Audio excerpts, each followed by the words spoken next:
السلام علیکم ورحمۃ اللہ وبرکاتہ نحمده ونصلي على رسوله الكريم اما بعد فاعوذ باللہ من الشیطان الرجیم بسم اللہ الرحمن الرحیم رب زدنی علما۔ الحمدللہ، آج دورہ قرآن کلاس میں ہم پارہ نمبر 19 وقال الذین پڑھ رہے ہیں۔ آج میں اپنے دل کی کیفیت آپ کو بیان کرنا چاہتی ہوں کہ ڈیلی جب ہم پارہ سٹارٹ کرتے ہیں تو دل خوشی سے سرشار ہوتا ہے، شکر کا ایک جذبہ ہوتا ہے کہ الحمدللہ ہم ایک اور نیا پارہ شروع کر رہے ہیں، منزل کی جانب آگے بڑھ رہے ہیں۔ لیکن اب ایسے ہی اچانک جب قرآن کی تکمیل کا ذہن میں آیا تو بس تکمیل کی طرف جا رہے ہیں، مکمل ہو جائے گا، دل مغموم ہو گیا، یہ فکر دامنگیر ہو گیا کہ یہ سلسلہ ٹوٹ نہ جائے، کہیں کوئی بریک نہ آ جائے۔ میں اس فکر کو آپ سب کی بھی فکر بنانا چاہتی ہوں، کیونکہ قرآن کے ساتھ ہمارا تعلق آخری سانس تک ہو، پھر آخری سانس سے آگے اس قرآن کا تعلق ہمارے ساتھ شروع ہوگا، یہ ہمارے لیے شفاعت بن جائے گا، یہ سفارشی ہوگا، یہ حجتی ہوگا، جس طرح ہم مانگتی ہیں نا کہ حجت لنا، یہ کلام اپنے رب کے سامنے احتجاج کرے گا، عرش کے گرد چکر لگائے گا اور اس وقت تک نہیں رکے گا جب تک کہ اپنے قاری کو، اپنے سامع کو، اپنے طالب علم کو جنت میں داخل نہ کرا لے۔ تو جیسے جیسے تکمیل کی طرف بڑھ رہے ہوں، آپ کے دل میں یہ عہد، یہ جذبہ زندہ، بیدار اور نیا ہونا چاہیے۔ ایسے نہیں کہ ریلیکس اور الحمدللہ اور ہم نے ایک چیز اچیو کر لی، ہم نے کچھ بھی اچیو نہیں کیا۔ میں نے دورہ قرآن کلاس کے شروع میں ہی آپ کو بتا دیا تھا کہ 1 گھنٹے میں ایک پارہ از نتھنگ، یہ کچھ بھی نہیں ہے۔ 1 گھنٹے میں تو ایک حرف کو بغور نہیں سمجھا پڑھا جا سکتا، اور یہ بس ایک پارہ، یہ تو بس ایک دورہ ہے، یہ تو بس ایک عہد ہے، یہ تو ایک تجدید ہے، یہ تو ایک عزم ہے جو 11 پاروں میں ہم نے پورا کرنا ہے۔ اور اگلے رمضان اللہ ہمیں زندگی دے کہ ہم اور اس کی برکات کو سمیٹ سکیں، ہماری زندگی میں اس رمضان کی لیلۃ القدر اور پھر کئی لیلۃ القدر، کئی رمضان، اور سب سے اہم کہ رمضان میں کیے گئے وعدے ہم غیر رمضان میں بھی پورے کر سکیں، تاکہ ہمارے رب کے وعدے ہمارے حق میں پورے ہوں۔ ان اللہ لا یخلف المیعاد ومن اصدق من اللہ قیلا۔ اسی جذبے کے ساتھ، اسی نیت کے ساتھ شروع کرتے ہیں۔ سورۃ الفرقان جاری ہے۔ وقال الذین لا یرجون، اور ان لوگوں نے کہا جو ہماری ملاقات کی امید نہیں رکھتے، ہم پر فرشتے کیوں نہیں اتارے گئے، یا ہم اپنے رب کو دیکھتے؟ بلا شبہ یقیناً وہ اپنے دلوں میں بہت بڑے بن گئے اور انہوں نے سرکشی اختیار کی، بہت بڑی سرکشی۔ آج ان جیسی باتیں پتہ ہے کیا کی جاتی ہیں کہ جی رب تک ڈائریکٹ نہیں پہنچ سکتے، یہ واسطے، وسیلے، صدقے ضروری ہوتے ہیں، نبی کا واسطہ، ولی کا واسطہ، ان کی آل کا واسطہ، پنجتن کا واسطہ، جی رب تک بھلا ہم گناہ گار کہاں ہماری پہنچ؟ حالانکہ اللہ فرماتا ہے نحن اقرب الیہ من حبل الورید، اور تم لوگوں کی چیزوں کی مثالیں دیتے ہو رب سے، لیس کمثلہ شیء۔ آپ دیکھیں تو ذرہ بھی فرق نہیں ہے اس سوچ میں کہ رب ہمارے سامنے کیوں نہیں آ جاتا، اور اس سوچ میں کہ جی ہم رب تک کیسے پہنچ سکتے ہیں۔ درمیان میں ضرور کوئی بڑا واسطہ ہونا چاہیے۔ انہوں نے فرشتوں کا کہا، انہوں نے ولیوں کا کہا۔ اب اللہ نے فرمایا کہ اس کا فیصلہ تو روز قیامت ہوگا، یوم یرون الملائکہ، جس دن وہ فرشتوں کو دیکھیں گے۔ اس دن مجرموں کے لیے خوشی کی کوئی خبر نہ ہوگی اور کہیں گے کاش ہمارے اور ان کے درمیان ایک مضبوط آڑ ہو، یعنی منہ چھپاتے پھریں گے، یہ تمنا کریں گے کہ کسی طرح ہماری جھوٹی باتیں ہمارے سامنے نہ آ جائیں، جن ہستیوں کے بارے میں جو ہم کہتے تھے وہ کہیں ہمارے خلاف ہی نہ ہو جائیں۔ وَقَدِمْنَا إِلَى مَا عَمِلُوا، اللہ فرماتے کیسے بچ سکیں گے؟ ہم خود آئیں گے اور ہم اس کی طرف آئیں گے جو انہوں نے کوئی بھی عمل کیا ہوگا تو اسے بکھرا ہوا غبار بنا دیں گے۔ اصحاب الجنہ، اس دن جنت والے ٹھکانے کے اعتبار سے نہایت بہتر، وَأَحْسَنُ مَقِيلًا، اور دوپہر کی آرام گاہ کے اعتبار سے کہیں اچھے ہوں گے۔ مقیلہ قیلولہ سے، مستقر ان کی پرماننٹ ریزیڈنسی، اور مقیلہ ان کے عارضی ٹھکانے، ایک سے بڑھ کر ایک ہوں گے۔ خیر و احسن، سبحان اللہ، یا رب دنیا کی محرومیاں ہماری ابدی محرومیاں نہ بن جائیں، دنیا کی خوشیاں ہمارے پکے غم نہ بن جائیں۔ یا اللہ، خیر مستقر و احسن مقیلہ کا سوال کرتے ہیں۔ وَيَوْمَ تَشَقَّقُ السَّمَاءُ، اور جس دن آسمان بادل کے ساتھ پھٹ جائے گا اور فرشتے اتارے جائیں گے، لگاتار اتارا جانا۔ الملک یومئذ الحق للرحمن، اس دن حقیقی بادشاہی رحمان کی ہوگی، اور کافروں پر وہ بہت مشکل دن ہوگا۔ اور جس دن ظالم اپنے دونوں ہاتھ دانتوں سے کاٹے گا، کہے گا یا لیتنی اتخذت مع الرسول سبیلا، اے کاش میں رسول کے ساتھ کچھ راستہ اختیار کرتا، یعنی سنتیں اپناتا اور کرامتوں کے پیچھے نہ بھاگتا، کیونکہ شیطان اور اس کے ساتھیوں کی بتائی ہوئی باتوں سے ہی میں برباد ہوا۔ یا ویلتا لیتنی لم اتخذ فلانا خلیلا، کاش فلانے کو دوست نہ بنایا ہوتا اور شریعت کی ہدایت کو ہی اپنایا ہوتا۔ لقد اضلنی، بے شک اس نے تو مجھے نصیحت سے گمراہ کر دیا اس کے بعد کہ میرے پاس آئی۔ اور شیطان ہمیشہ انسان کو چھوڑ جانے والا ہے۔ اور رسول کہے گا اے میرے رب، بے شک میری قوم نے اس قرآن کو چھوڑا ہوا بنا رکھا تھا۔ یہ تو بالکل سچ ہے جو آج قوم نے قرآن کے ساتھ کر رکھا ہے، یہی رسول گواہی دے گا۔ وَكَذَلِكَ جَعَلْنَا، اور اسی طرح ہم نے ہر نبی کے لیے مجرموں میں سے کوئی نہ کوئی دشمن بنایا، اور تیرا رب ہدایت دینے والا اور مدد کرنے والا کافی ہے۔ وقال الذین کفروا، اور ان لوگوں نے کہا جنہوں نے کفر کیا، یہ قرآن اس پر ایک ہی بار کیوں نہ نازل کر دیا گیا؟ اسی طرح ہم نے اتارا تاکہ ہم اس کے ساتھ تیرے دل کو مضبوط کریں۔ قرآن تھوڑا تھوڑا کیوں اترا؟ تاکہ جبریل کا نبی صلی اللہ علیہ وسلم کے پاس آنا یہ بار بار جاری رہے، جتنی بار مخالفین ستائیں اتنی بار بشارتیں آئیں۔ جیسے شاعر کہتا ہے، وداع و وصل الگ الگ لذت رکھتے ہیں، تو 1000 بار جا اور 100,000 بار آ۔ ایک وقت میں چند آیات کا اترنا پڑھنے میں، سمجھنے میں، یاد کرنے میں اور عمل کرنے میں انتہائی آسان تھا۔ یہ بہت ہی پریکٹیکل ہے۔ آپ دیکھیں کہ ایک ہی بار پورا قرآن اور سارے احکامات اتر جاتے تو گناہوں کو چھوڑنا، ان کو سمجھنا اور پھر ان کی سزاؤں کا نافذ ہونا، یہ تو سب کو مٹا کے ہی رکھ دیتا۔ تو اللہ نے کتنی تخفیف کی، اس میں بشارت بھی ہے اور آسانی بھی ہے۔ وہ کہتے ہیں کہ ایک ہی بار کیوں نہ اترا، یعنی مشکل کا سوال کرتے ہیں، تنگی کا۔ اللہ آسانی دیتا ہے اور وہ تنگی۔ وَلَا يَأْتُونَكَ بِمَثَلٍ، اور وہ تیرے پاس کوئی مثال نہیں لاتے مگر ہم تیرے پاس حق اور بہترین تفسیر بھیج دیتے ہیں۔ جیسے ان کا رد ہوتا ویسے حق بلند ہوتا۔ الذین یحشرون علی وجوہہم، وہ لوگ جو اپنے چہروں کے بل جہنم کی طرف اکٹھے کیے جائیں گے۔ یہ چہرہ کیوں؟ کیونکہ انسان کو بڑی فکر اسی کی ہوتی ہے، اسی کی وائٹنگ، شائننگ، گلوئنگ، اور پھر ناک کا مسئلہ بھی تو اسی کے ساتھ ہے۔ اسی کے بل گرانا انتہائی ذلیل و رسوا کرنا ہے۔ اولئک شر مکانا واضل سبیلا، وہی ٹھکانے میں نہایت برے اور راستے کے اعتبار سے بہت زیادہ گمراہ ہوں گے۔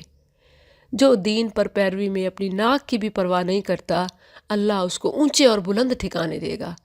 جو سٹیٹس کی فکر میں، ناک اونچی کرنے میں دین سے دور ہوتا ہے، دین بیزار ہوتا ہے، اللہ پھر اس کو یہ شر مکانا واضل سبیلا میں ڈالے گا۔ وَلَقَدْ آتَيْنَا، اور بلا شبہ یقیناً ہم نے موسیٰ کو کتاب دی اور اس کے ساتھ اس کے بھائی ہارون کو بوجھ بٹانے والا بنا دیا۔ جیسے اسسٹنٹ موسیٰ علیہ السلام طور کی طرف گئے تو پیچھے سے بھائی پر ذمہ داری ڈال کے گئے۔ فَقُلْنَا اذْهَبَا، پھر ہم نے کہا کہ دونوں ان لوگوں کی طرف جاؤ جنہوں نے ہماری آیات کو جھٹلا دیا، تو ہم نے انہیں ہلاک کر دیا، بری طرح ہلاک کرنا۔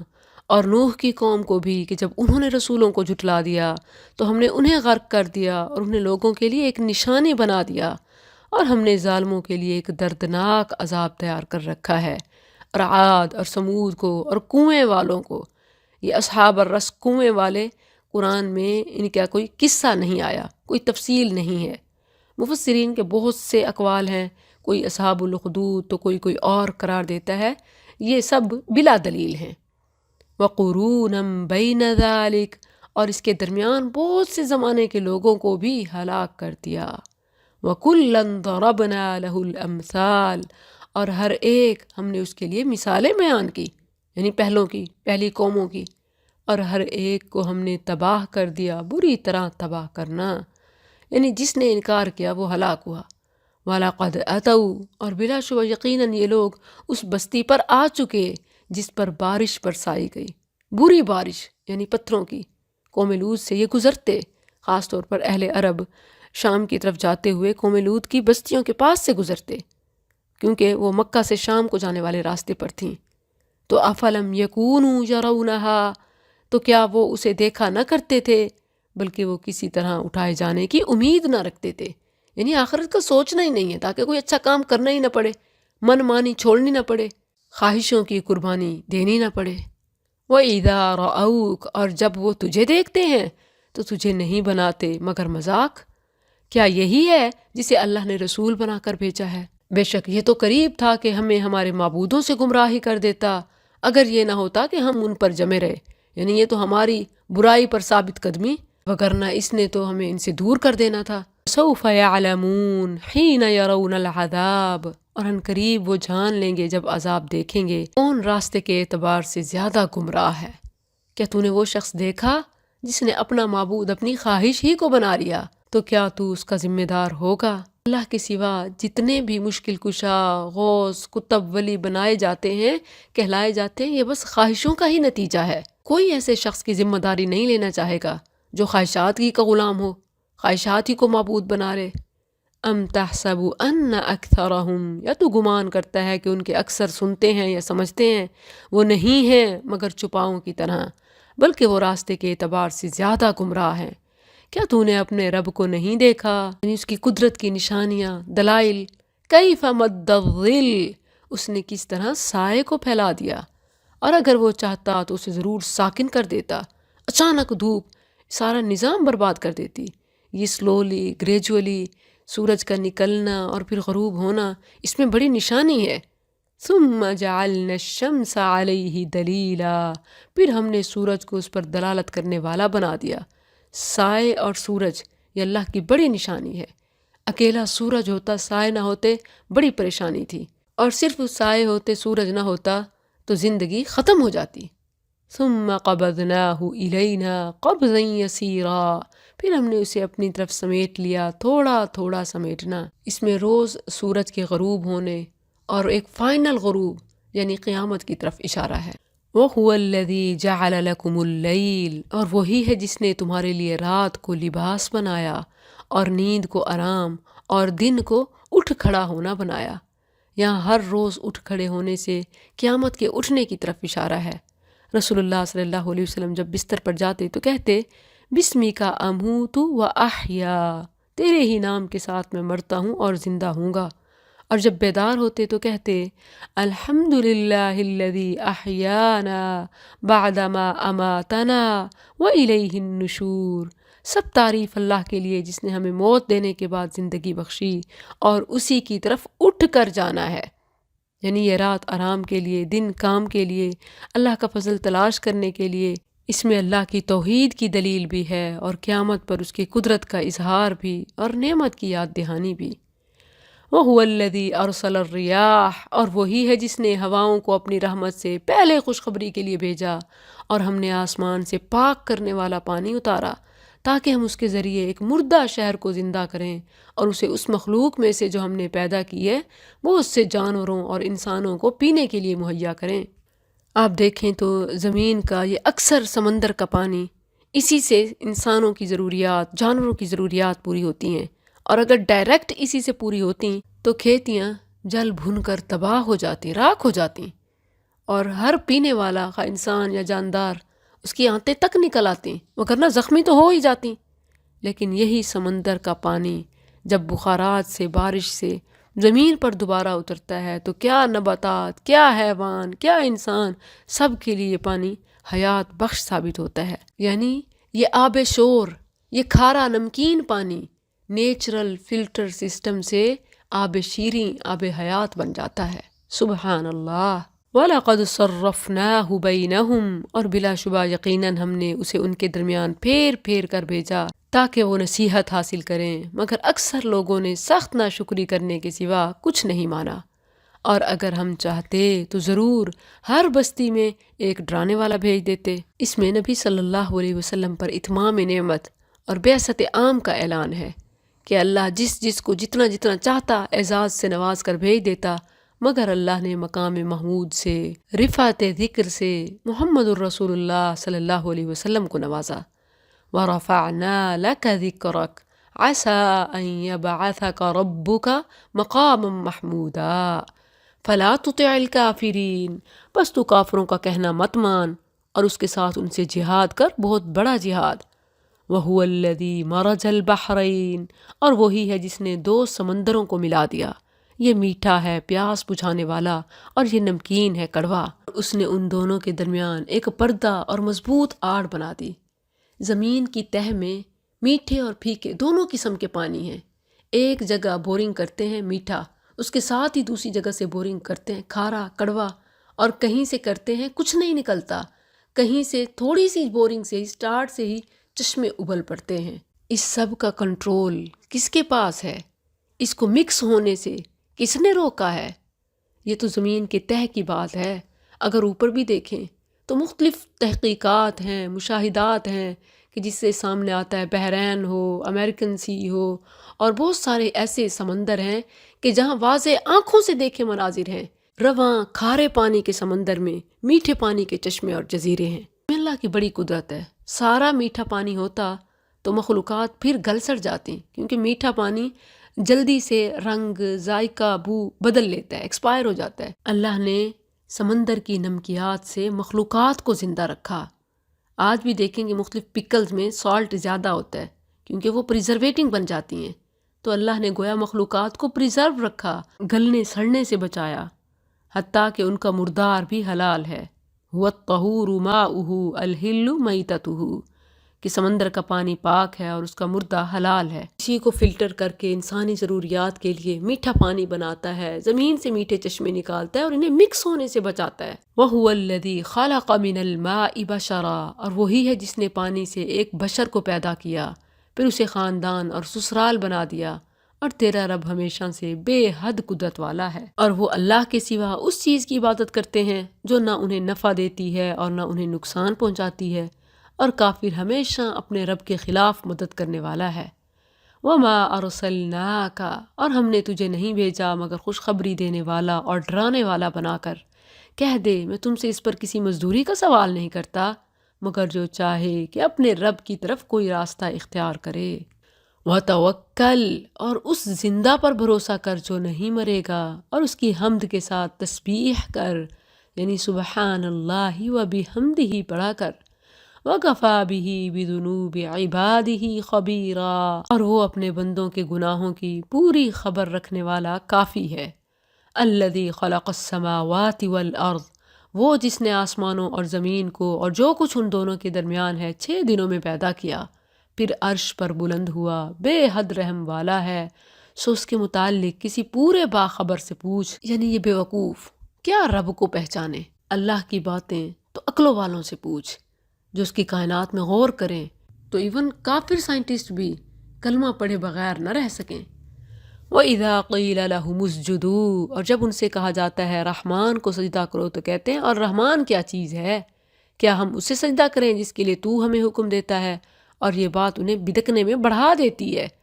بہت برکت والا ہے وہ جس نے آسمان میں برج بنائے اور اس میں ایک چراغ اور ایک روشن کرنے والا چاند بنایا، اور وہی ہے جس نے رات اور دن کو ایک دوسرے کے پیچھے آنے والا بنایا، اس کے لیے جو چاہے کہ نصیحت حاصل کرے یا کچھ شکر کرنا چاہے۔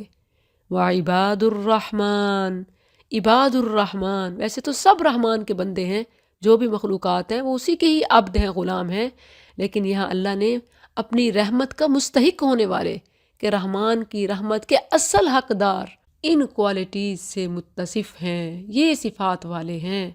اگر آپ بھی رحمان کی حقیقی بندیاں، فرما بردار، انعام پانے والیاں بننا چاہتی ہیں تو ان صفات کے اندر اپنے آپ کو ڈھونڈیں۔ الذین یمشون علی الارض، وہ ہیں جو زمین پر نرمی سے چلتے ہیں، ان کی واک، ان کا بیہیویئر سب بہت سافٹ سویٹ ہوتا ہے۔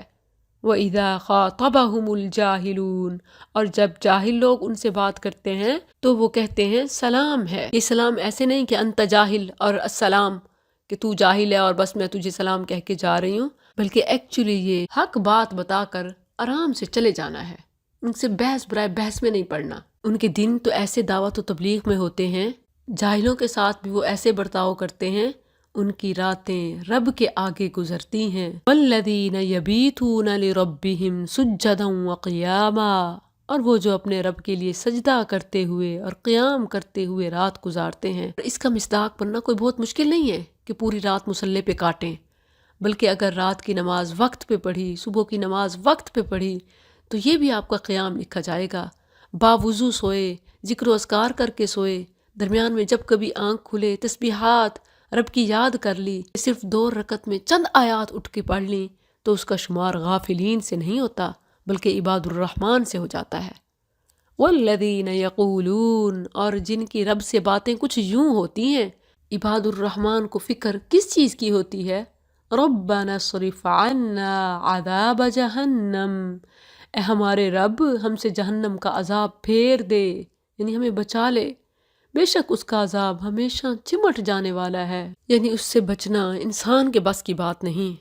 انہا ساءت مستقرا ومقاما، بے شک وہ بری ٹھہرنے کی جگہ اور اقامت کی جگہ ہے۔ والذین اذا انفقوا، اور وہ کہ جب خرچ کرتے ہیں تو نہ فضول خرچی کرتے ہیں اور نہ خرچ میں تنگی کرتے ہیں، اور ان کا خرچ اس کے درمیان معتدل ہوتا ہے۔ دیکھا جائے تو ہم تو اپنے آپ کو اس سے آؤٹ ہی پاتی ہیں، یا تو شاہ خرچیاں، خامن تنگ ہیں اور رب بھی ناراض، یا وہ کنجوسیاں کہ اپنی ذات اور بچے بھی محرومی کا شکار۔ عباد الرحمن تو اعتدال میں رہتے ہیں۔ والذین لا يدعون مع اللہ الہا آخر، اور وہ جو اللہ کے ساتھ کسی دوسرے معبود کو نہیں پکارتے اور نہ اس جان کو قتل کرتے ہیں جسے اللہ نے حرام کیا ہے مگر حق کے ساتھ، اور نہ زنا کرتے ہیں، اور جو یہ کرے گا وہ سخت گناہ کو ملے گا، اس کے لیے قیامت کے دن عذاب دگنا کیا جائے گا اور وہ ہمیشہ اس میں ذلیل کیا ہوا رہے گا۔ مگر جس نے توبہ کی، یعنی ایسی مسٹیکس کسی سے ہو گئیں، اب وہ توبہ کرنا چاہتا ہے، توبہ کی اور ایمان لے آیا اور عمل کیا کچھ نیک عمل، تو یہ لوگ ہیں جن کی برائیاں اللہ نیکیوں میں بدل دے گا۔ یبدل اللہ سیئاتہم حسنات، یہ اللہ کی بڑی کرم نوازی ہے، کیونکہ انسان گناہوں کی سزا کی فکر میں گناہوں سے نکل ہی نہیں سکتا، کیونکہ اب یہ کر لیا، اب تو مرنا ہی مرنا ہے، مرنا تو ویسے ہی ہے، چلو یہ پورا ہی کر لوں۔ اللہ سبحانہ و تعالیٰ نے اس مقام پر بھی امید دلائی کہ آ جاؤ، پچھلے نہ صرف معاف ہوں گے بلکہ اچھائیوں میں بدل جائیں گے۔ کان اللہ غفور الرحیم، اور اللہ ہمیشہ بے حد بخشنے والا نہایت رحم والا ہے۔ ومن تاب، اور جو توبہ کرے اور نیک عمل کرے تو یقیناً وہ اللہ کی طرف رجوع کرتا ہے، سچا رجوع کرنا۔ اب آگے دوبارہ عباد الرحمن کی صفات کو جاری رکھا گیا۔ والذین لا یشہدون الزور، اور وہ جو جھوٹ میں شریک نہیں ہوتے، خواہ وہ ٹاک کی ہو یا ایکٹ کی، بولنا ہو یا کرنا ہو۔ وَإِذَا مَرُّوا بِاللَّغْوِ، اور جب بیہودہ کام کے پاس سے گزرتے ہیں تو باعزت گزر جاتے ہیں، یعنی ایسی چیزوں سے دامن بچا کے ہی رکھتے ہیں۔ وَالَّذِينَ إِذَا ذُكِّرُوا، اور وہ کہ جب انہیں ان کے رب کی آیات کے ساتھ نصیحت کی جائے تو ان پر بہرے اور اندھے ہو کر نہیں گرتے، قرآنی آیات کا، دین کی باتوں کا ان کے دلوں پہ اثر ہوتا ہے، ان کی زندگی میں نظر آتا ہے۔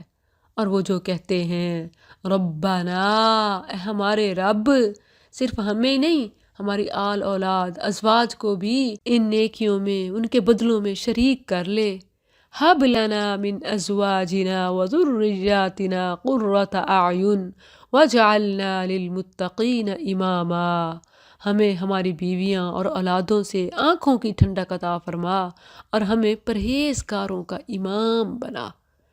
یہ ہر مومن کی دلی خواہش ہوتی ہے کہ اللہ ہمیں تقوی میں لیڈرشپ، متقین کا امام۔ ہر انسان چاہتا ہے نا میں اپنی فیلڈ میں آگے جاؤں، تو جب دین کا راستہ چنا تو اللہ ہمیں پچھلی آخری صف میں نہیں بلکہ صفوں کے آگے امام کی حیثیت سے کھڑا کر دے۔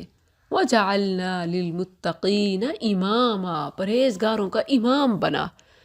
أُولَئِكَ يُجْزَوْنَ الْغُرْفَةَ، یہ لوگ ہیں جنہیں جزا میں بلند و بالا محل عطا کیے جائیں گے۔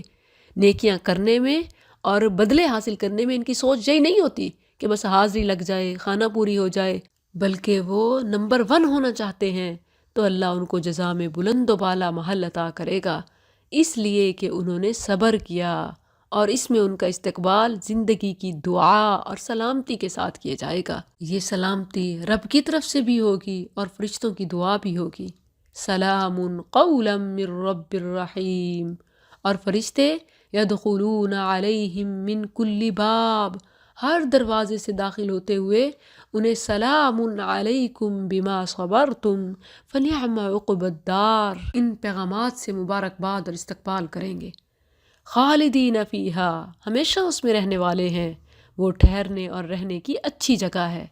قل کہہ، ما یعبأ بکم ربی لولا دعاؤکم، میرا رب تمہاری پرواہ نہیں کرتا اگر تمہارا پکارنا نہ ہو۔ اللہ کی سلطنت میں کوئی فرق نہیں پڑ جائے گا، تمہارے قبول کرنے سے ووٹ بینک بڑھ نہیں جائے گا۔ فقد کذبتم، سو بے شک تم نے جھٹلا دیا، تو عنقریب اس کا انجام چمٹ جانے والا ہوگا، اپنا ہی نقصان کر رہے ہو۔ بشارات کے سلسلوں کے بعد ایک تنبیہی پیغام ہے کہ نہ ماننے والے اپنے ہی پاؤں پر کلہاڑی مارنے والے ہیں۔ اللہم لا تجعلنا منہم۔ سورۃ الشعراء، یہ شاعر کی جمع الشعراء ہے، مکی صورت ہے۔ رسول اللہ صلی اللہ علیہ وسلم پر کیے جانے والے اعتراضات میں ایک یہ اعتراض کہ یہ جو آپ کلام پڑھتے ہیں یہ تو شاعری کا مجموعہ ہے، اور آپ ایک شاعر ہی ہیں، کسی بھی دلیل اور کسی بھی حقیقت کو وہ نہ مانتے۔ رسول اللہ صلی اللہ علیہ وسلم کو تکلیف ہوتی، اللہ عز و جل نے اس صورت کے شروع سے آخر تک مختلف اقوام کے ان کے نبیوں پر لگائے جانے والے الزامات اور اعتراضات مثالوں کے طور پر ذکر کیے کہ یہ نہ مانیں تو آپ پریشان نہ ہوں۔ ایسے ہی رسولوں کو جھٹلایا گیا تو ان کا جو انجام ہوا یہ بھی اپنے اسی انجام کو پہنچیں گے۔ اور پھر اس کے بعد قرآن کی حقانیت کو یوں ثابت کیا کہ قرآن تو رب العالمین نے روح الامین کے ذریعے آپ کے قلب سلیم پر نازل کیا ہے، اس کے نزول میں شیاطین کا ذرہ برابر بھی عمل دخل نہیں ہے، اور نہ ہی یہ شاعرانہ کلام ہے۔ شعراء اور ان کی پیروی کرنے والوں کی اکثریت تو گمراہ ہوا کرتی ہے، شاعر تو فکر و خیال کی ہر وادی میں منہ ماری کرتے ہیں، جبکہ قرآن مجید میں کسی قسم کی یہ گوئی اور فکری پراگندگی کی کوئی مثال موجود نہیں ہے۔ بس آپ اپنے آپ کو اہل ایمان کے ساتھ وابستہ رکھیں، ان کے لیے تواضع کا مظاہرہ فرمائیں، اپنے رب کے سوا کسی کے آگے فریاد نہ کریں۔ اگر آپ نے اپنے رب کے ساتھ کسی اور کو پکارا تو آپ بھی اس کے عذاب سے نہیں بچ سکیں گے، ظالموں کو بہت جلد اپنے انجام کا علم ہو جائے گا۔ یہ اس سورت کا شارٹ میسیج ہے۔ الشعراء، ایک سورت الشورا بھی ہے، شورا مشورے سے ہے، اور الشعراء یہ شاعری سے۔ بسم اللہ الرحمن الرحیم، طاسیم میم، تلک آیات الکتاب المبین، یہ واضح کتاب کی آیات ہیں۔ شاید تو اپنے آپ کو ہلاک کرنے والا ہے اس لیے کہ وہ مومن نہیں ہوتے۔ اگر ہم چاہیں تو ان پر آسمان سے کوئی نشانی اتار دیں، پھر اس کے سامنے ان کی گردنیں نیچی ہو جائیں، اور ان کے سامنے رحمان کی طرف سے کوئی نصیحت نہیں آتی جو نئی ہو مگر وہ اس سے منہ موڑنے والے ہوتے ہیں۔ یعنی جب وہ ماننا ہی نہیں چاہتے تو زبردستی ان کو کیوں اسلام کی طرف لایا جائے، جبکہ یہی تو امتحان ہے کہ اپنی مرضی سے کون رب کی اطاعت کا راستہ اختیار کرتا ہے، ایمان بالغیب لاتا ہے۔ فقد کذبوا، بس بے شک وہ جھٹلا چکے، سو ان کے پاس جلد ہی اس چیز کی خبریں آ جائیں گی جس کا وہ مذاق اڑایا کرتے تھے۔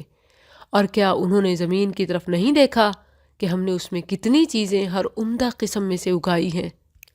بے شک اس میں یقیناً عظیم نشانی ہے، اور ان کے اکثر ایمان لانے والے نہیں۔ مردہ زمین سے ایک زندہ نباتات کا اگنا، اور پھر ایک مدت بعد ان کا جل کر راکھ ہو جانا، خشک ہو جانا، یہ اشارہ ہے انسان کی زندگی، موت اور مرنے کے بعد اٹھنے پر۔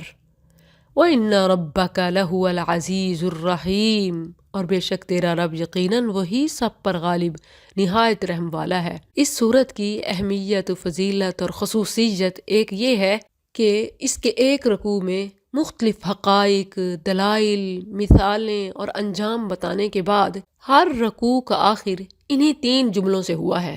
إِنَّ فِي ذَلِكَ لَآيَةً وما كان أكثرهم مؤمنين وإن ربك لهو العزيز الرحيم، یعنی سمجھانے میں کوئی کمی نہیں ہے، دلائل ہر طرح سے موجود ہیں، مگر اکثریت ماننے کو تیار نہیں، اور رب کا کچھ نقصان نہیں کرتے، وہ تو العزیز الرحیم ہے، اسی کی مہلت ہے کہ ابھی بچے ہوئے ہیں، وگرنہ ان کے کام تو کب کا قصہ تمام کر چکے ہوتے۔ میں ہر رکوع کا آخر انہی الفاظ کو پڑھنے کے ساتھ کروں گی، ترجمہ نہیں کروں گی، آپ خود اسے ریلیٹ کرتی جائیے گا۔ وَإِذْ نَادَى رَبُّكَ، اور جب تیرے رب نے موسیٰ کو آواز دی کہ ان ظالم لوگوں کے پاس جا، فرعون کی قوم کے پاس، کیا وہ ڈرتے نہیں؟